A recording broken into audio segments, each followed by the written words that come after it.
집 한 채 이상, 자산 10억 넘는 사람들 생각보다 많을까 적을까? 누군가는 말한다. 요즘 집 한 채에 10억쯤은 있어야 중산층 아니야. 또 누군가는 고개를 젓는다. 10억이면 이미 상위층이지 무슨 소리야. 같은 숫자를 두고도 체감은 완전히 다르다. 이유는 간단하다. 우리는 느낌으로 부를 판단하지만 자산은 언제나 숫자로 말하기 때문이다. 자산 전문가로서 나는 이 질문을 자주 받는다. 집 한 채 이상의 자산 10억을 넘긴 사람들, 도대체 대한민국에 얼마나 있을까요? 그리고 더 중요한 질문은 이것이다. 그들은 무엇이 달랐을까요? 생각보다 적다 그러나 결코 우연은 아니다.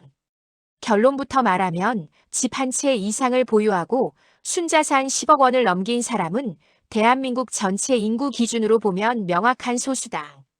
체감상 주변에 꽤 있는 것 같아 보이는 이유는 우리가 비슷한 소득 비슷한 환경의 사람들만 만나기 때문이다. 하지만 숫자는 냉정하다. 자산 10억 원은 조금 잘 사는 수준이 아니라 이미 자산 구조가 완전히 다른 단계에 진입했음을 의미한다.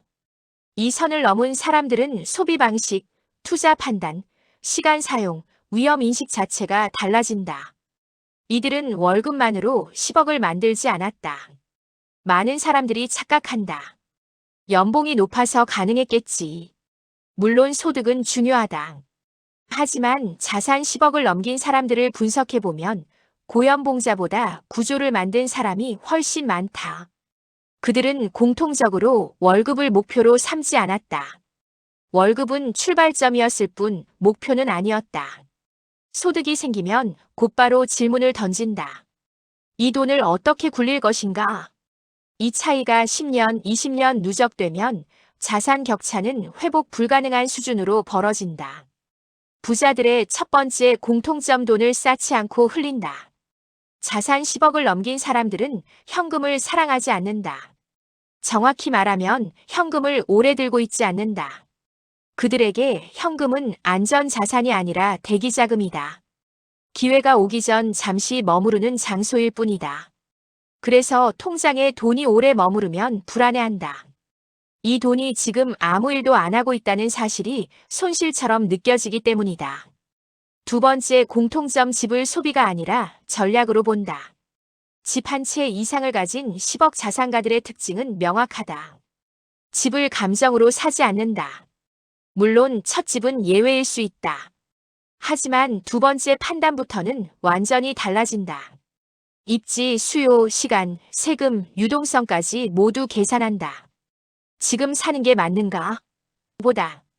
이 선택이 내 자산 흐름을 어떻게 바꾸는가? 를 묻는다. 그래서 이들은 집을 팔 때도 담담하다.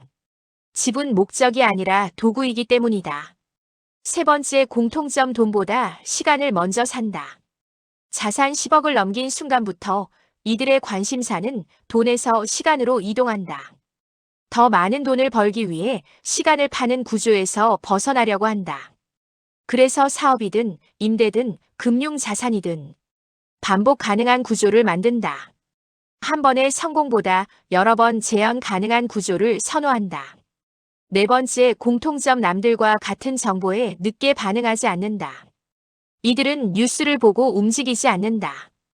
이미 뉴스가 나왔다는 건 기회의 상당 부분이 지나갔다는 뜻이라는 걸 알기 때문이다. 대신 숫자와 구조를 본다.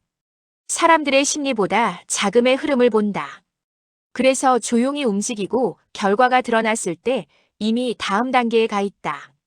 결국 차이는 재능이 아니라 방식이다. 집 한 채 이상, 자산 10억을 넘긴 사람들은 특별한 천재가 아니다. 운이 전혀 없었다고도 말할 수 없다.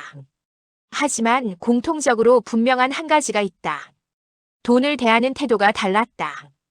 돈을 목표로 삼지 않았고 돈을 쌓는 데서 멈추지 않았으며 돈이 흐를 수 있는 구조를 먼저 만들었다. 그래서 그 숫자에 도달했을 뿐이다. 이 질문은 결국 당신에게로 돌아온다. 집 한 채 이상, 자산 10억. 이 숫자는 부자의 기준이 아니라 경계선이다. 이 선을 넘느냐, 넘지 못하느냐는 운이 아니라 선택의 누적이다. 지금 당신의 돈은 쌓여 있는가 아니면 움직이고 있는가? 그 질문에 대한 답이 당신의 10년 뒤 자산을 결정한다.